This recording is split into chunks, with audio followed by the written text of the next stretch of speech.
দেখো গাইস, দীপিকা মন্ডল যাচ্ছে সমুদ্র দেখতে। আপনার নাম কি ম্যাডাম? আমার নাম দীপা পাগলি। কোথায় যাচ্ছেন, কোথায় আপনি? সমুদ্র আসছি, দেখতে আসছি।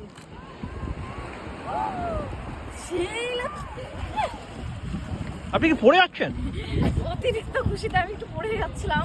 কেন? প্রায় তো ভালো লাগছে না? আমার তো ভীষণ ভালো লাগছে। তো কারা কারা দীঘা ঘুরতে এসছো? আমি তো আজকে আসছি, তোমরা কেউ এসছো নাকি জানাবে কিন্তু।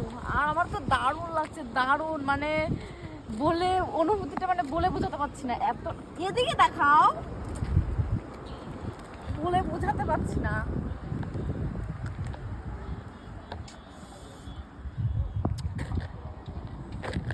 আমাকে দেখাতে হবে না, যেটা দেখতে আসছি সেটা দেখাতে হবে।